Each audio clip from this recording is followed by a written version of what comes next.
പറഞ്ഞു. മുട്ടപ്പതി എന്താ എനിക്ക് അറിയാത്തന്നാ ഞാൻ ചോദിക്കണേ. ഞാൻ എപ്പോഴും പറയും.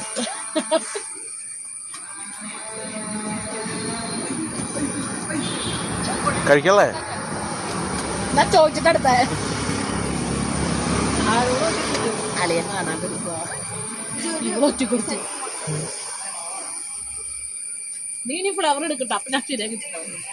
ഇത് നിറച്ചും വറുത്തിട്ടാ മുളക്. അതിനകത്ത് ഇപ്പൊ ആകെ 7 ഉള്ളൂ, 7-8 ഉള്ളൂ. ബാക്കി ഇതേ 4 ഞാൻ 3 കഴിച്ചോളൂ. ഇവള് കഴിച്ച് 3. നീ ഫ്ലവർ കഴിച്ചില്ലേ? നമ്മള് ഒരു മുളക് സോസും പകുതി പ്ലേറ്റിൽ കോളിഫ്ലവറും. ഫ്ലവർ കഴിക്കണ ഞാൻ കണ്ട. പിന്നെ സോസ് വരെ നക്കി പഠിച്ചിന്. അളിയൻ പാവ അവിടെ കിടക്കാട്ടാ. ക്ഷീണാവാം, അശോകന് ക്ഷീണാവാം. 5 കായബജി തിന്നിട്ടിരിക്കണേട്ടോ. ഇതേണ്ട മുട്ട എടുക്കാൻ സമ്മതിക്കില്ല കേട്ടോ.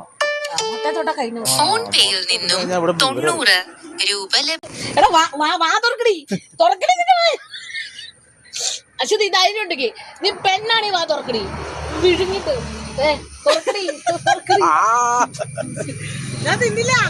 ഇവിടെ വെച്ചങ്ങനെ സാധനം ഒക്കെ തിന്ന് തീർക്കും. വിൽക്കാനായിട്ട് സാധനം ഉണ്ടാവൂല. ദേടാ ഇതിന്റെ പകുതി ഈ കുഴിഞ്ഞിരിക്കല്ലേ, ഈ കുഴിയില്ലേ, ഇത് മുഴുവൻ അവള് തിന്ന് തീർത്തതാ.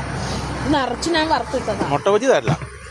മുട്ടബജി എന്താ തരാത്തത് എനിക്ക് മനസ്സിലാവാത്ത. മുട്ട തൊട്ടാ ഞാൻ കൈ. എന്താണ് മുട്ടബജിക്ക് എന്ത് പ്രത്യേകത? എന്താ നീ ആദ്യം പറഞ്ഞു? മുട്ടബജി എന്താ എനിക്ക് അറിയാത്തന്നാ ഞാൻ ചോദിക്കണേ.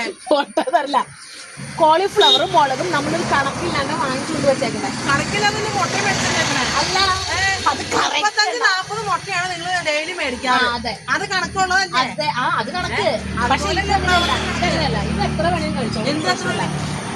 മുട്ട പറഞ്ഞു ഒരു മുട്ട പയ്യെടുത്ത് തിന്നാം. കണ്ണ് തെറ്റി ഞാൻ മുട്ട തിന്നും. എണ്ണ വെക്കും.